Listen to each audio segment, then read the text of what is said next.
Hey everyone, welcome to another episode of the Libertas International podcast. I am super excited that you guys are joining us again today, and I'm super excited to welcome my guest Steve Adams. Steve Adams is the founder of the National Center for Child Safety and Awareness, and I've known Steve for all of 2 weeks. And I've already been super impressed with what he's doing, what he looks to accomplish on the prevention end, and what he's doing out in California, Roseville, Sacramento area. And so there's a disclaimer. This episode does detail some pretty graphic details of sexual abuse with some of the cases that Steve has worked and that have hit very, very close to home that could be disturbing for some listeners. So a listener discretion is definitely advised on this one. I think it's a great episode. I think he's incredibly vulnerable and sincere, and I am so sorry I forgot to put my phone on Do Not Disturb. So without further ado, please welcome Steve Adams to the Libertas International podcast. Steve, my man, thank you so much for coming on the show. How are you doing today? I am doing amazing. How about you? I'm good, my man. I was just in your intro that I did on the podcast. I let people know that we've only known each other for about a week or 2 weeks now. But Yeah, it's about 2 weeks. 2 weeks to Friday. yeah, but I was just so impacted by your story, just all the stuff that you're doing for the youth, and not just like in the Sacramento area, but all across. It sounds like the United States. You guys have done trainings everywhere, if I'm not mistaken. Correct? Correct. We've been to almost every state doing our programs except for Hawaii and I think Vermont are the only two that we have not been into. We've been into Canada. We've done a lot in Calgary, Winnipeg, and then as far down south as Puerto Rico. So yeah, we've been all over. We've worked with about 500,000 kids and parents nationwide over the last 23 years, teaching them in a fun, positive way how they can avoid becoming that victim of abductions, molestations. Human trafficking is the big thing now, and we are really getting heavily involved in that.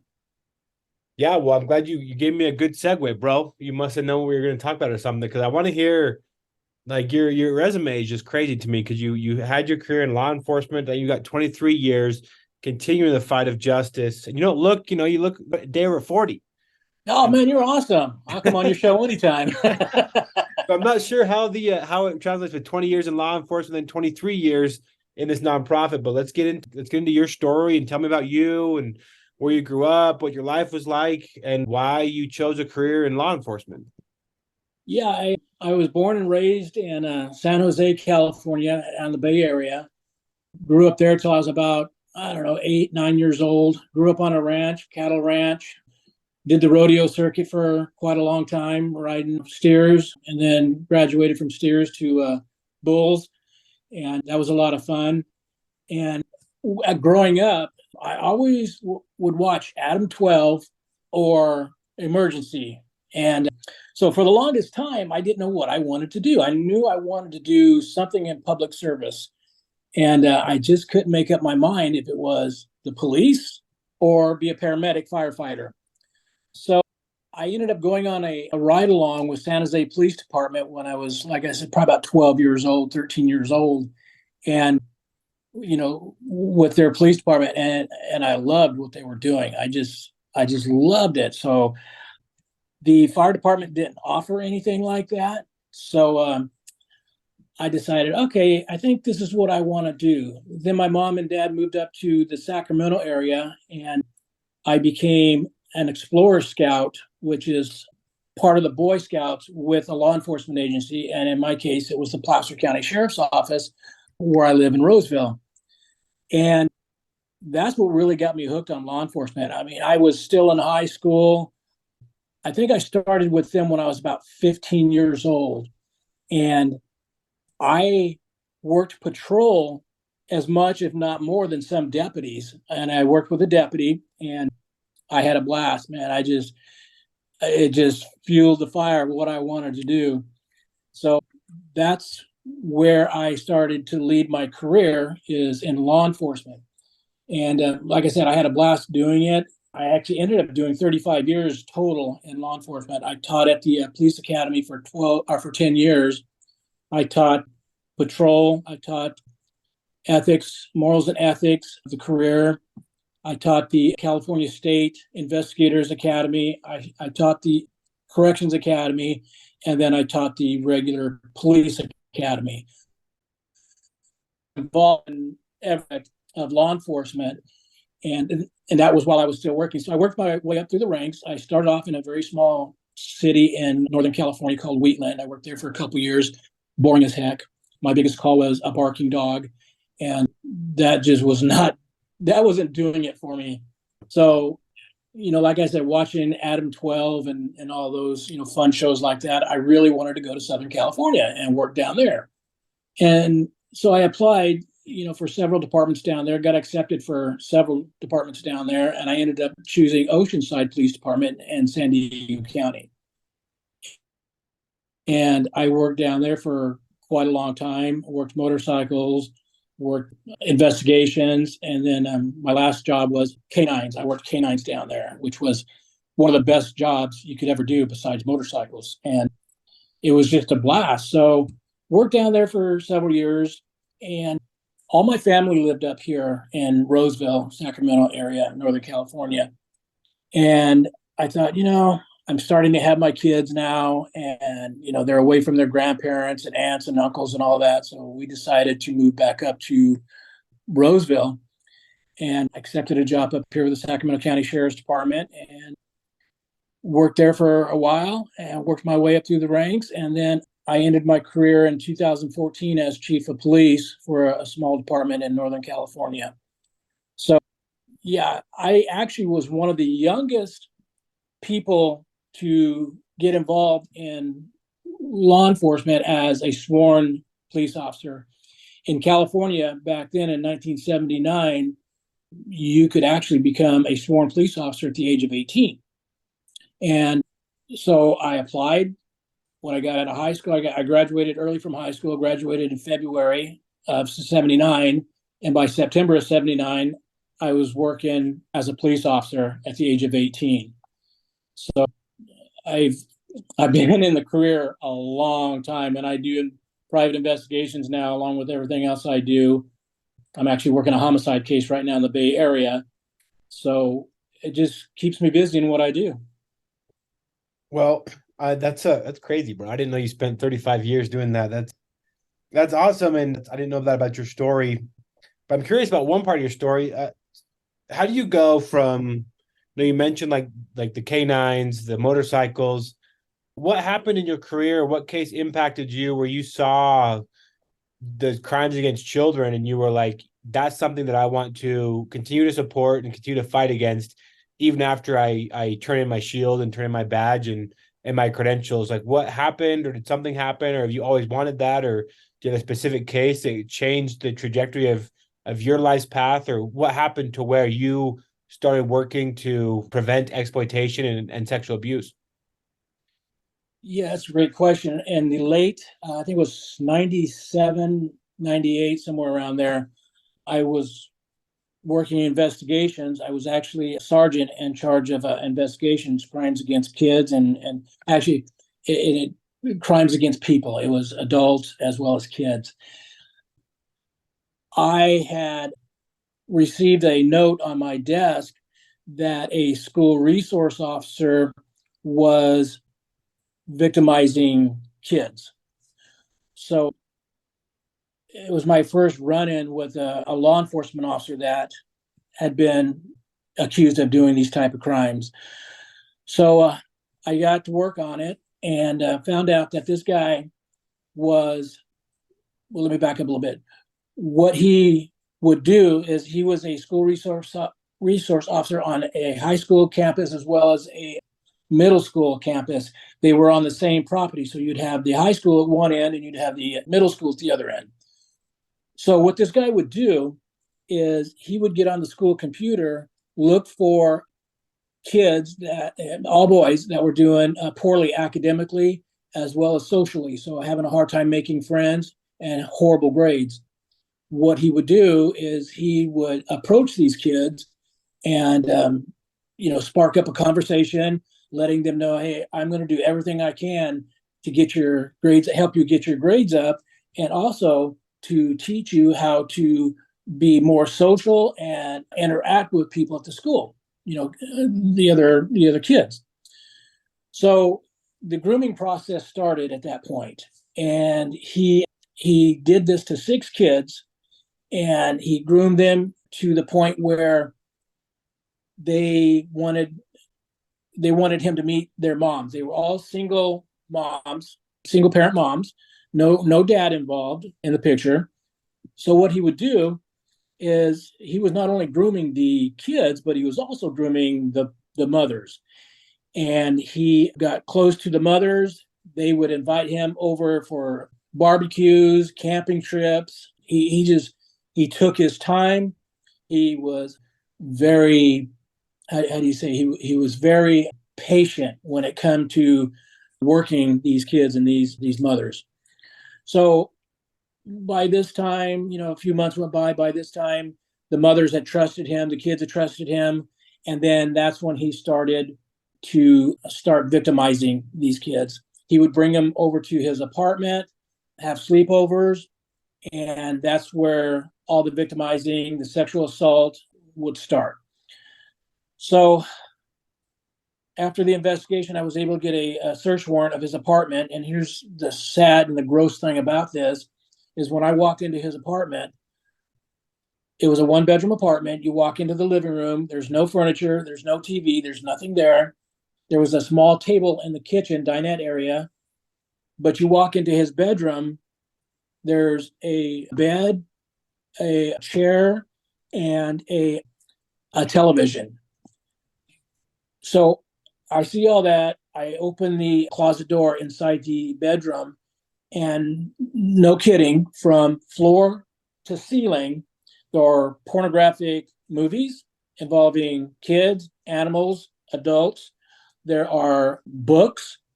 I mean, anything you could imagine that could be used sexually on a person,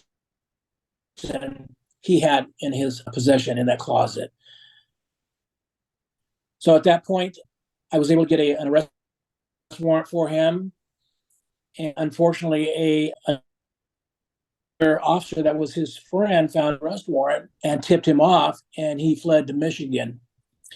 So he was stopped in Michigan, arrested, and extradited back to California, where he did go to court. He was arrested, went to court. And the sad, horrible part about this whole thing is he served 2.5 years in jail.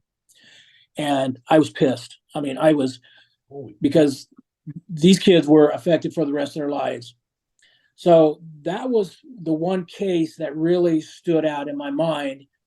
But the horrible and thing that my daughter went through made this even worse. Made my daughter's case even worse to me because she's my daughter. My daughter was about 8 years old at the time, and her mother and I had divorced, and we had split custody of my girls, and I could tell something was going on with her. Like I said, she's like 7, 8 years old at the time. She just, after a while, was not acting like my little girl. She was very standoffish, going from a straight A student to, having problems in school. I mean, it was just a whole bunch of different issues going on with her. So finally, she came to me. Let me back up. I went to her at one point and I said, sweetie, if you ever need to talk to me, I'm here for you, and it'll be just between me and you. But I want you to know that I'm here for you.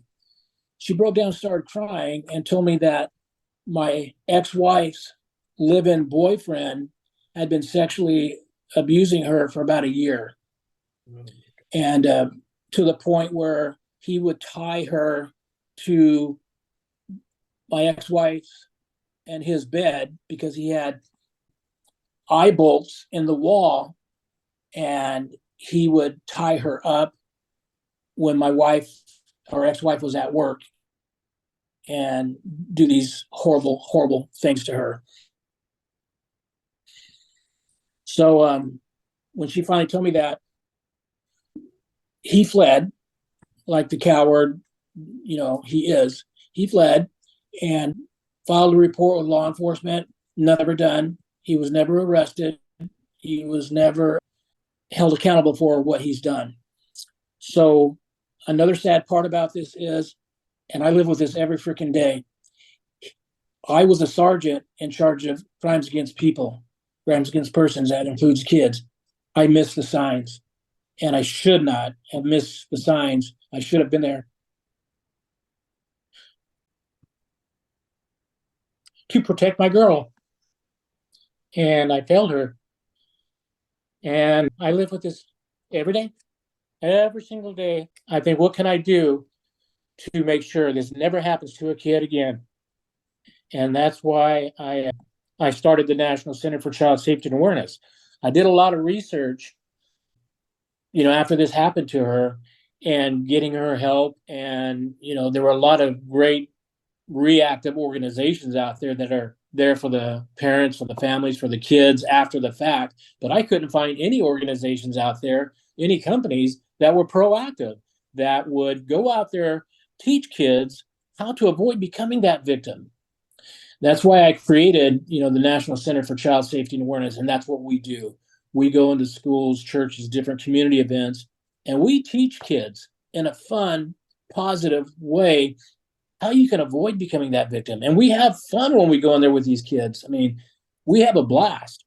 And, like I said, we've worked with about 500,000 kids and parents over the last 23 years.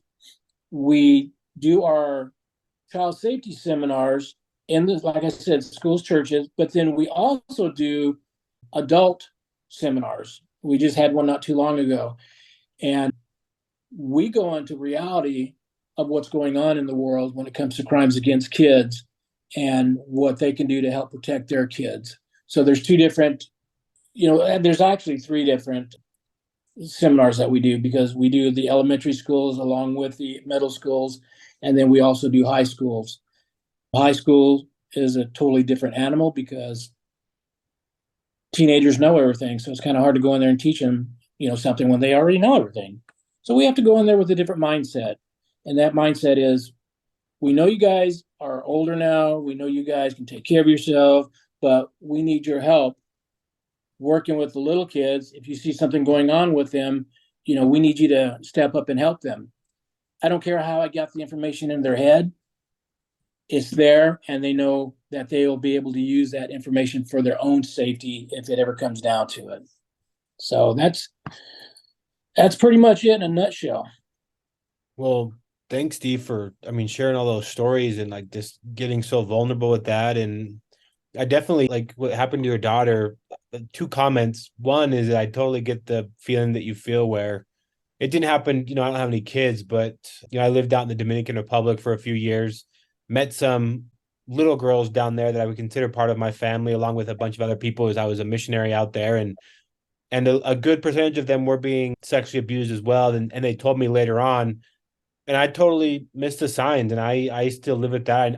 I've worked through it in therapy where I know it's not my fault, but it's tough to not blame yourself for a couple of different reasons. One is that I felt I was so focused on saving other people's kids that I missed the ones that were right next to me, which isn't the truth. It's something I told myself, and I tried to put the blame on myself because it gave me some kind of sense of control over what happened, and I don't like the feeling of not being in control. And so I had to let that go, where it's like I didn't have control over the situation, and it wasn't my fault. And so I would just echo that as well. And two, how the hell did this guy not get punished for what he did? Like, how did he escape the system? How did it happen to where nothing happened to him? Because for me, I think they'd throw the book at that guy for 15, 20 years at least. Yeah, well, this is California, so that should answer a lot of questions right here. Yeah, this may sound horrible to say, but even though he ran, he fled, he didn't go too far. He went probably about 50 miles from where we are. I tracked him down, and I'd be honest with you, I wanted to hurt him. And, I got to thinking, wow, I was not far from his house. I've got three other kids. You know, if I do something stupid to this guy, my kids are going to suffer for it horribly because I won't be there to be their father and be there for them. So I stayed on law enforcement. Why is this not happening? Why aren't you pursuing this? And I was told that we would have to put my daughter on the stand and she would have to testify. And my ex wife decided she didn't want that to happen, that she didn't want her to go through this again, to relive everything. And, I was really upset with her because I told her, you're more concerned about this guy than you are about your own daughter. And I said, that's sad because he's going to do it again.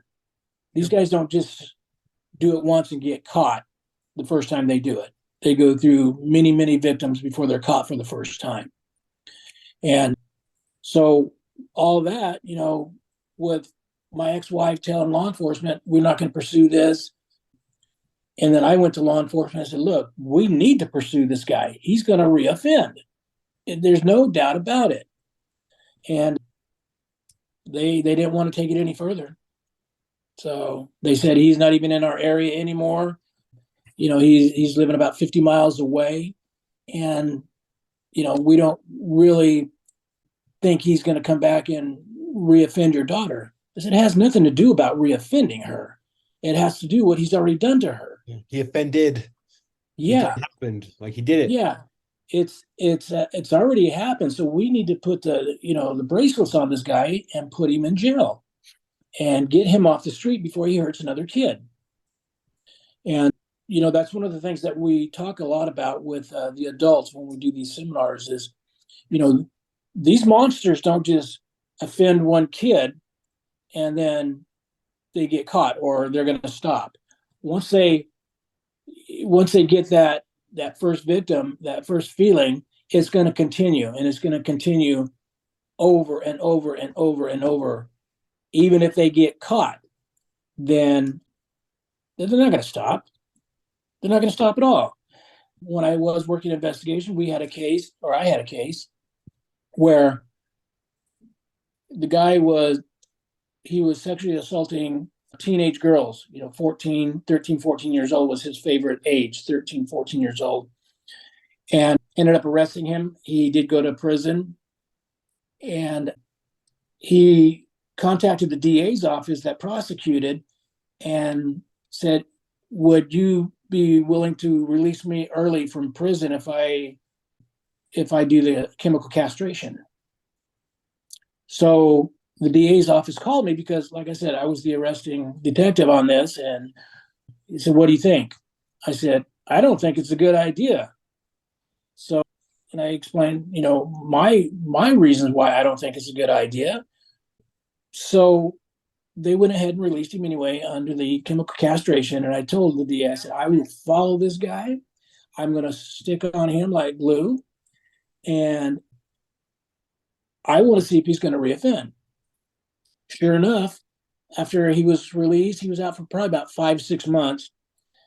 I ended up following him to a mall here locally, and I was watching him. And sure enough, he approached two girls about 14 years old and tried to convince them that they were beautiful. They were cute, but he was trying to convince them that they were so beautiful that they could be models. And he had cards printed up, give them the cards and tried to get them to go with him. And they started to go with him. Oh, no. And at that point, he got rearrested by yours truly and sent back to prison, violated his parole. So chemical castration does not work because it's not sexual, it's mental, it's a peer when they do these to kids.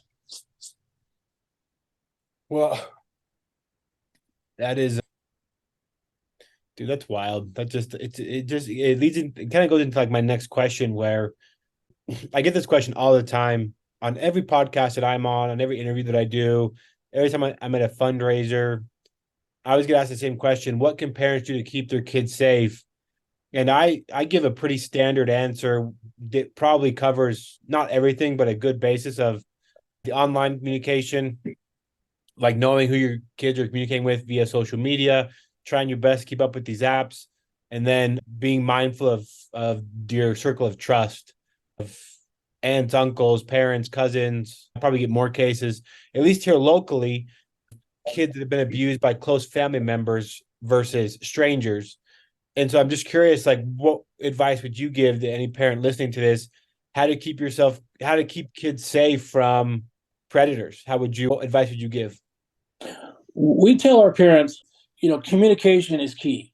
You really have to have that open communication with your kids. And my wife that I'm with now, I've been with her for, 30 years. And she, she was so good. She was so cool. She would go when the kids were at school, she was in their room. She was looking at, what they have in their room and going through their drawers. I mean, she was on top of things. That's what parents need to do because she, my wife found out a couple things about my son, and I didn't have to approach him with it. She's about ready to take him out. So, like I said, communication, get involved in your kids' life, whether it's going through their stuff in their room. You're not violating their trust or their anything. That's your job as a parent to get involved. Watch what they're doing on social media, just like you said, because there are apps out there. And my daughter, the one that was victimized, she's 30, I think 33 right now. Yeah, 33, and she's got three kids of her own. And she's got apps on her phone that will tell if there's a text coming in. She can read the text on all of her kids. She can see if a picture is either generated by one of her kids or by somebody else sending it to her. That picture comes to her first before it even goes to the kids. So we were talking about that the other night, and I thought, well, that's cool.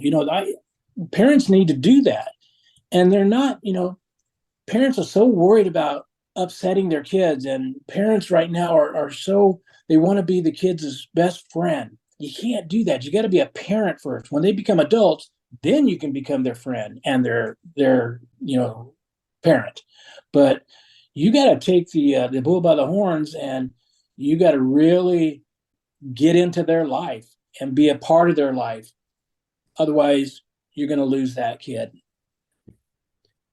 Well, that's really good advice. I'm glad you shared that. I'm sure that a lot of parents will appreciate the advice on just how to keep your kids safe and what kind of apps are out there, and you just like get that validation that like you're not invading their privacy. You're doing your best to keep them safe because like these criminals, they're a lot of things, but they're definitely not stupid, and they will plant seeds to they'll plant seeds over a long period of time to groom these kids and then get them in a compromising situation where these kids end up being sexually abused, and so it's not invading their privacy, it's keeping them safe. And so I appreciate you sharing just that thought. And we have about 9 minutes left before our Zoom time runs out, so I just love to give the floor to you for the last however long you want to go. Tell us about the foundation, who helps you, how it got started, what kind of impact have you made, where you see it going in the future, positive impacts that it's had. Just here's 9 minutes to just brag about the foundation that you started. Wow, that's awesome. Yeah, like I said, I started it back in 1999, I think it was. We went nonprofit in 2000, and we really grew fast. We got the attention of John Walsh. At that time, he was the host of America's Most Wanted, and we teamed up with him way back in 2001. We worked with him for, my gosh, probably 10 years or more, a little over 10 years. We did events together. We did events all over, doing the child safety programs where we did biometric fingerprinting. We did, DNA. We did all kind of things that we could get back to the parents for safekeeping if their child's ever missing. We created a child safety journal. So parents would fill this child safety journal out, and they would have it at home, like I said, for safekeeping. Because if your child is missing, you're stressed out. I mean, you are so stressed, you can't even answer the simplest question when it comes to your child. So have all these questions written out and have all the answers to them before this ever happens, because you'd rather be prepared than not. We've had several success stories, one not too far from us, where a mother, or a, what do you call her? She was a Girl Scout leader. She called us and said, we only have like about 7 or 8 girls. Would you be willing to come up? And this was up in the Sierras, a small town up there. Would you be willing to come up and teach your program here? I said, absolutely. I don't care if there's one kid, we'll go up there. So me and my buddy, who was part of the organization at the time, we both went up there. We spent all day up there. We had such a good time with these kids and the adults, and we just, joking around and getting the information into their heads and teaching them, all the cool things, not just up in the head, but, as a martial artist, we teach kids how to escape certain holds. Oh, there's only 3 that we teach because you can't overwhelm them with everything. So about 6 months after this, one of the girls was getting off the school bus and walking home. And there was a white car that pulled up in front of her. The guy got out, popped the trunk, and he didn't try to grab her. He grabbed her and tried to throw her into the trunk of this car. And she used the techniques that we taught, the physical, the physical things that we taught her, as well as the mental, the academics that we taught her. She got out of that successfully. She hurt the guy. He was arrested, and he's still in prison. Good. So we have a lot of success stories like that.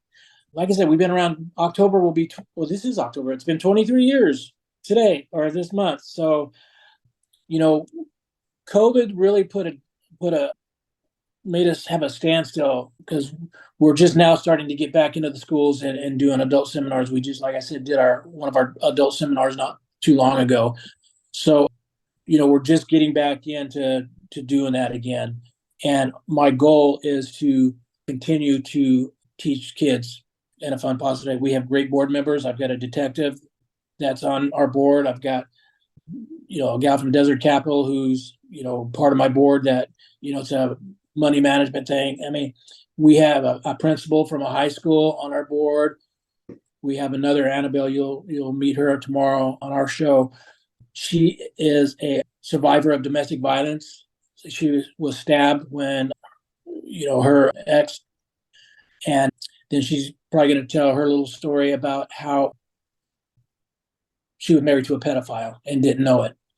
So we have some amazing board members. We're continuing to grow our board members and getting, good qualified people on our board that are like-minded, have the same heart that we all have to do this job. So it's it's a lot of fun, a lot of heartache. And the thing about it is, I've been doing this 23 years for this organization. We don't get paid for this. Every penny that comes into this organization goes back to providing the life-saving skills and programs that we provide. So nobody gets paid for this. This is all because we want to keep kids safe. So how do people find you, Steve? If people want to get in touch with you or volunteer or donate, I mean, give us some info, and I'll add the links in the show notes. People can find your organization, but what's the best way for people to get in touch with you? The best way is through our website. You can go to www.therundown.org. You can also give us a call. The office number is area code 916-741-0823. Just like any nonprofit, we are always looking for sponsors. We're looking for people that want to donate to the cause. I tell businesses all the time, become the child safety advocate of your community. Team up with us, sponsor our program, and be that life-saving program that you sponsor. So we're always looking for donations, just, any nonprofit is. And I just think it's what we do, what you do as well. People out there, we have to have this. We have to have what you do. We have to have what we do. Otherwise, these kids don't stand a chance. Yeah. Yeah. I mean, that's one thing I learned in the last couple of years, last 10 years really, is there's so many bad guys. Oh my gosh, there's so many good guys too that confront it at so many different levels on the upstream end, on the prevention, the supporting law enforcement on the intervention, and then supporting the survivors that are lucky enough to survive this thing. And if a nonprofit tells you the best way to support them is to donate because they're the ones that know best. And it's their life-saving funds, just like you said. And Steve, I just thank you for being on the pod. Thank you for sharing your heart and your thoughts. And I can't wait to hang out tomorrow and do our radio show where I think our situations will be reversed and you'll be the one interviewing me. But just such an honor to know you, to work with you, and I hope that people listen to this podcast gain knowledge about what you're doing, and then it sends people your way to continue to support the life-saving work that you're doing. And so, thank you for being on the show. Thank you, my friend. I appreciate it. And like I said, I think together, we could team up and we could really make a big difference in the world. So I think that's very, very possible.